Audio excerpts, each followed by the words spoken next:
नमस्कार, आप देख रहे हैं द CI न्यूज। देश दुनिया की 25 बड़ी खबरों में स्वागत है आपका। चलिए जानते हैं आज देश दुनिया की 25 महत्वपूर्ण और बड़ी खबरें। दिल्ली जाने के लिए अड़े किसान। पंजाब हरियाणा के संभू बॉर्डर पर पुलिस ने रबर की गोलियां चलाई। खनौरी बॉर्डर पर चली लाठियां। जयपुर एयरपोर्ट पर पकड़ा गया 1 करोड़ 34 लाख का सोना। दोनों तस्कर प्राइवेट पार्ट में 1-1 किलो गोल्ड छुपाकर लाए। दिल्ली जाकर वापस लौटने वाले थे।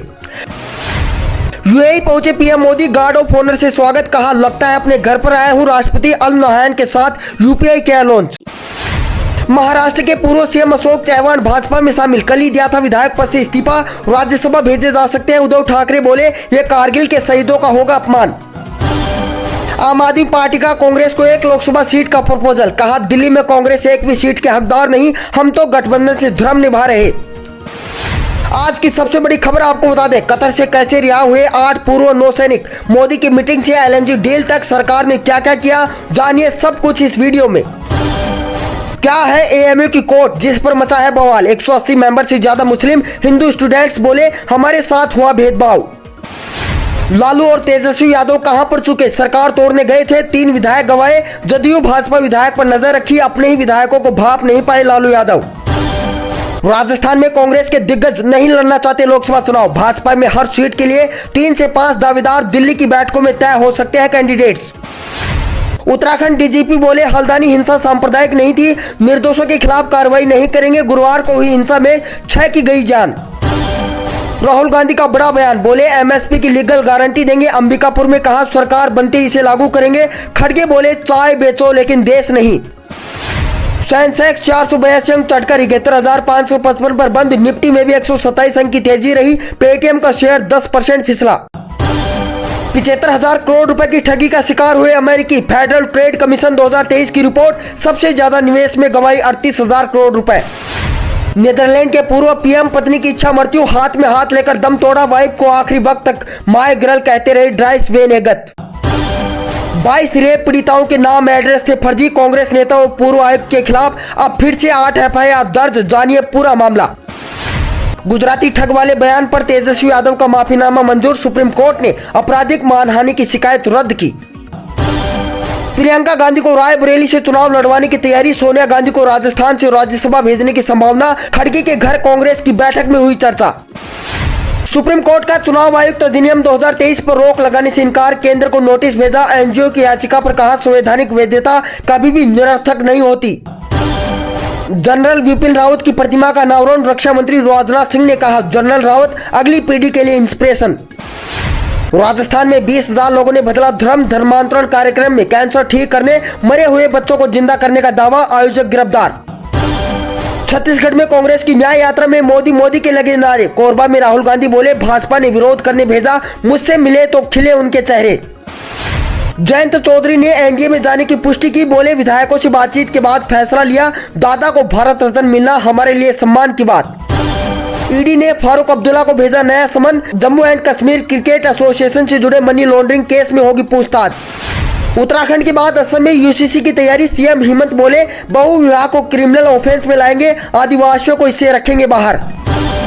सुप्रीम कोर्ट में लिंग दोहा कमेटी की सिफारिश को चुनौती। छात्र संघ चुनाव लड़ने पर लगी पाबंदी हटाने की मांग। केंद्र और UGC से मांगा जवाब। राजस्थान में 100 फीट लंबी सुरंग बनाकर कच्चा तेल चोरी। IOC की लाइन को आधा इंच का पाइप लगाकर पेट्रोल पंप के टैंक से जोड़ा।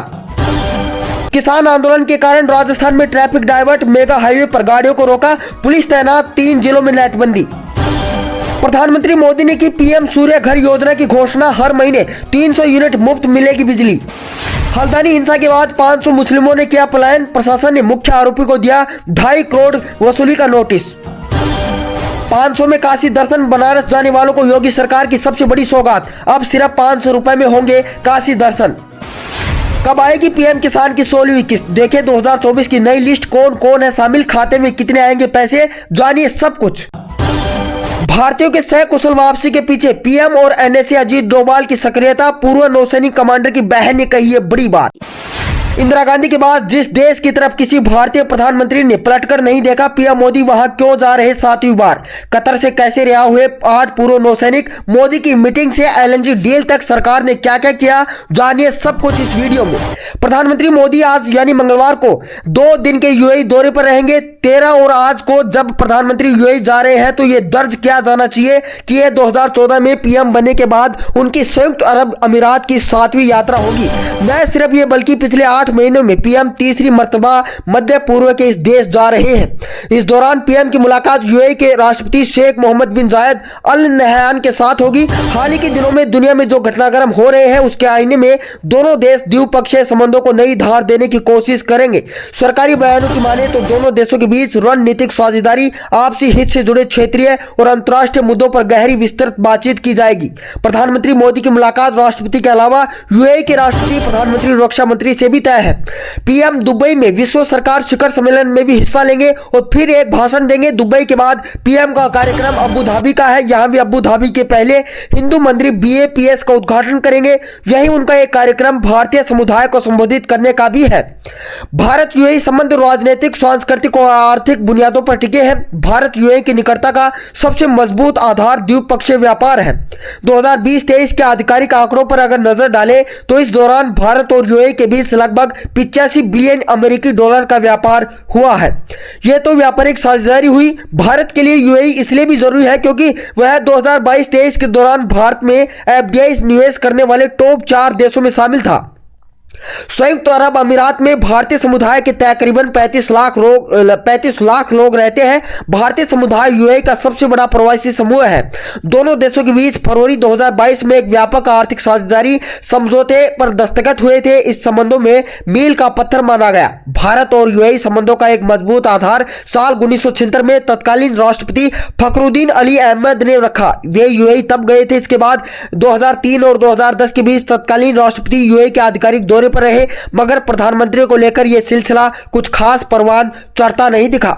इधर इंदिरा गांधी प्रधानमंत्री रहते हुए मई 1921 में यूएई गई। उसके बाद कोई भी प्रधानमंत्री अगले तकरीबन 3.5 दशकों तक यूएई नहीं गया। पीएम मोदी के प्रधानमंत्री बनने के बाद यूएई से नए सिरे से इस हवाले से भी राब्ता कायम होना शुरू हुआ।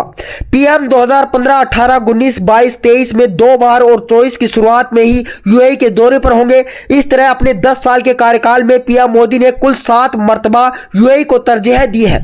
पीएम मोदी की यात्रा यूएई के अलावा कतर को भी कवर करेगी। कतर में अभी हाल ही में 8 भारतीयों की सजा माफ की है। भारत यूएई संबंधित चुनौतियों के बारे में अगर बात करें तो यह ठीक बात है कि पिछले 1 दशक में भारत यूएई के बीच संबंध मजबूत हुए हो, मगर दोनों देशों के बीच कुछ चुनौतियां भी हैं। पहला, चीन का यूएई में बढ़ता आर्थिक प्रभाव हमेशा से भारत के लिए खतरा रहा है और हाल के वर्षों में चीन ने जिस तरह से इस पूरे खिते में खासकर यूएई में अपनी चेकबुक डिप्लोमेसी के जरिए कम ब्याज पर कर्ज देने का सिलसिला छेड़ा है, भारत के लिए इसे निपटना जाहिर तौर पर एक अहम चुनौती रहेगी। दूसरा, भारत यूएई के कफला सिस्टम की भी खूब आलोचना होती है। संयुक्त अरब अमीरात की यह व्यवस्था जो नौकरी देने वाले मालिकान है उनको मजदूरों और कर्मचारियों के बरकस ज्यादा ताकत देती है।